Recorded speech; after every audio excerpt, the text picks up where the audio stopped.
Welcome to Book Chat. My name is Bia Stengo and I'm a managing librarian at Monterey County Free Libraries. Tonight I wanted to talk to you about a very interesting book I just read, and it's called The Inheritance of Orquídea Divina. And this is a book that I downloaded from Overdrive on my Libya app to read, and I thoroughly enjoyed it. We have it both in book form and in audiobook form on Overdrive.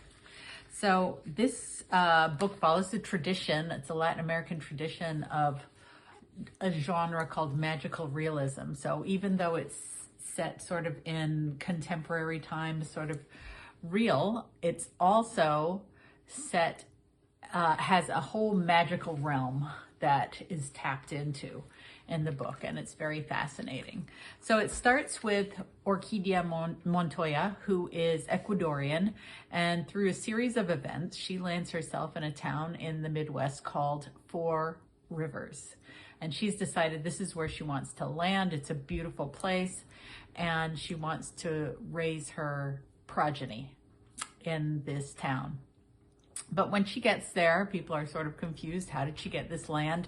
And the sheriff comes to visit her, and she is very charming. He finds her beautiful and interesting and charming, and everything seems to be in order. So he's trying to be a good sheriff, and he doesn't bother her. Because she's brown-skinned and Ecuadorian, the locals are not too keen on this Orquídea Montoya, but she's established and she's had a bewitching sort of effect on the sheriff, and so everything's okay.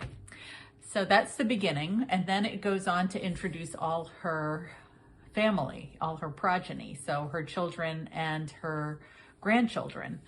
And the focus of the people we're introduced to are Ray, her grandson who lives in New York City, and Marimar, who's the cousin of Ray, and also the granddaughter of Orquídea Montoya, and she's also living in New York City. Her mother died a long time ago. She died by drowning, and then she went to live in New York City with Ray.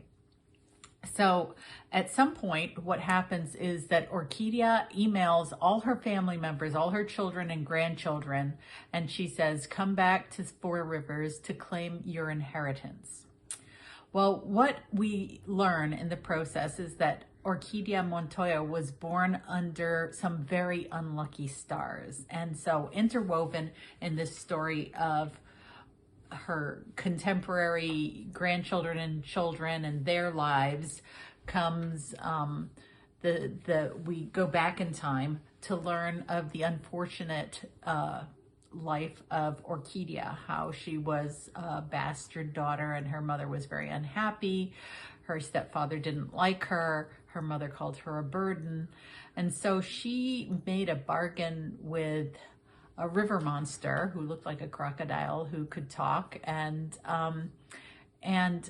she became very lucky. And then when the circus came to town, she joined the circus and fell in love with the head of the circus, and that's where her luck started to change. So gradually we see the revelation of the story, and when all the family members come to see her in Four Rivers, she transforms into a being that is not human, and she actually transforms into a tree.